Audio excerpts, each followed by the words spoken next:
Now that the process is played out, from the grassroots bottom up, we are here today to throw our support behind Vice President Kamala Harris. I'm clapping. You don't have to. On to mention that what they admire most about Joe Biden is his deep empathy and hard-earned resilience, his fundamental decency and belief that everyone counts. They tick through some of his many accomplishments while Biden has been in office during his first term. And they say more than that, President Biden pointed us away from the 4 years of chaos, falsehood, and division that had characterized Donald Trump's administration. Through his policies and his example, Joe has reminded us of who we are at our best, a country committed to old-fashioned values like trust and honesty, kindness and hard work, a country that believes in democracy, rule of law, and accountability.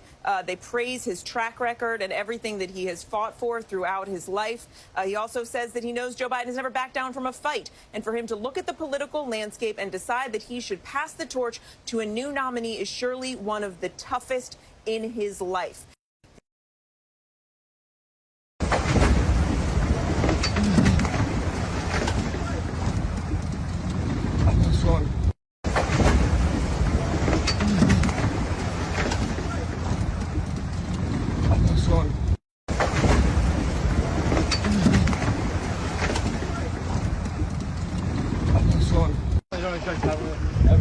Oh my God.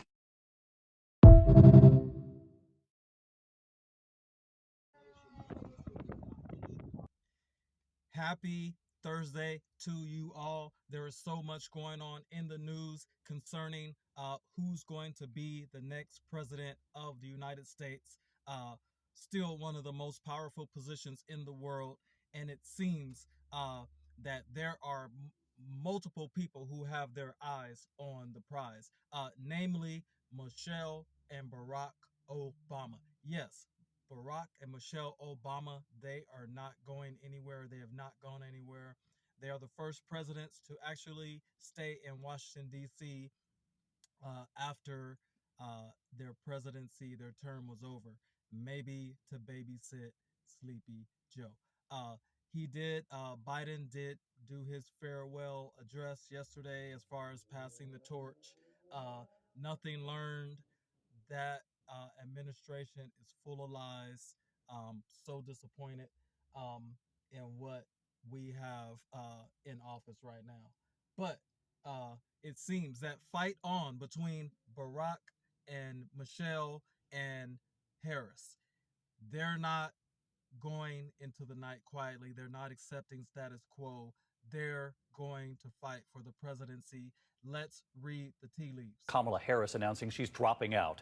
Once drawing huge crowds, one of the top candidates on the Democratic side. So what happened? What she said today in her very candid message to her supporters. ABC's Lindsay Davis on the campaign again tonight. A campaign that started with so much promise brought to an abrupt end today, even before the first vote was cast. I'm not a billionaire. I can't fund my own campaign. Senator Kamala Harris, who sought to be the first black female president of the United States, calling the decision one of the hardest of her life. I cannot tell you that I have a path forward if I don't believe I do. She shot to the top tier early, famously taking on Biden for his previous position on mandated busing to integrate schools. There was a little girl in California who was part of the second class to integrate her public schools, and she was bused to school every day. And that little girl was me. But Harris started to plateau in the polls, often struggling to defend her record as a prosecutor. When you had the power, why didn't you try to effect change then? So there have been, I'm glad you asked me this question. I made a decision that if I was going to have the ability to reform the system, I would try to do it from the inside. Was I able to get enough done? Absolutely not. Over the weekend, signs the campaign was unraveling. The New York Times obtaining a resignation letter from a Harris aide who said, "I no longer have confidence in our campaign or its leadership."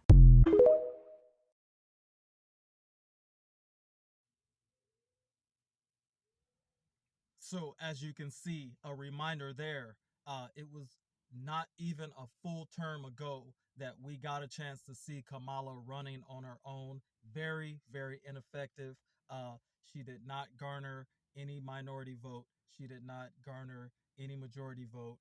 Her record was had holes in it like Swiss cheese. Um, but I'll tell you what, look at the difference between the Harris speeches and look at the demeanor and the spirit in the speeches with Michelle Obama. And I'm a nonpartisan, so I want you guys to look at the difference. Look at Michelle. So let me be as honest and clear as I possibly can. Donald Trump is the wrong president for our country. He has had more than enough time to prove that he can do the job, but he is clearly in over his head. He cannot meet this moment. He simply cannot be who we need him to be for us. It is what it is. Now, I understand that my message won't be heard by some people. We live in a nation that is deeply divided, and I am a Black woman speaking at the Democratic Convention. But enough of you know me by now. You know that I tell you exactly what I'm feeling. You know I hate politics. But you also know that I care about this nation. You know how much I care about all of our children.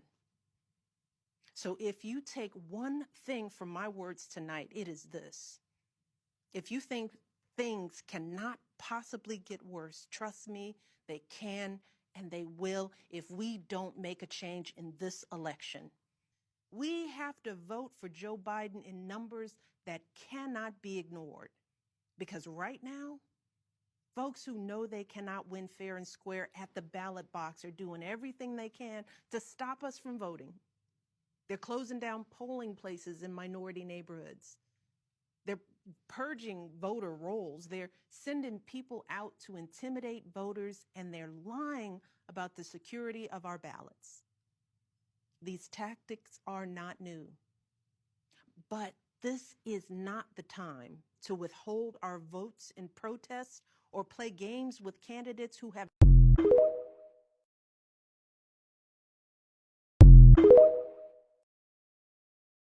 night, the message from President Biden and those around him was, quote, all systems go and campaign full speed ahead. Then at around 1:45 p.m., he notified senior team members that he had changed his mind. Let's get to what might have changed his mind, Brett, but also this statement from Barack and Michelle Obama, which does not endorse Kamala Harris. Bill Clinton, Hillary Clinton have come out to endorse her. President Biden endorsed her. But here's what the Obamas say. We will be navigating uncharted waters in the days ahead, but I have extraordinary confidence that the leaders of our party will be able to create a process from which an outstanding nominee emerges. Ouch. Yeah.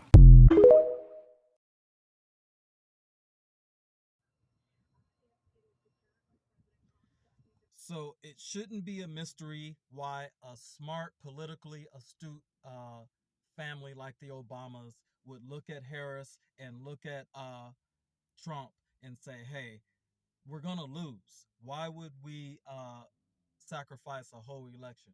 The rest of the Democrats are so greedy for the contributions to come in and to get the money that they're willing to sacrifice the presidency. No morals, no values. They're willing to kill, steal, and destroy to get nothing done.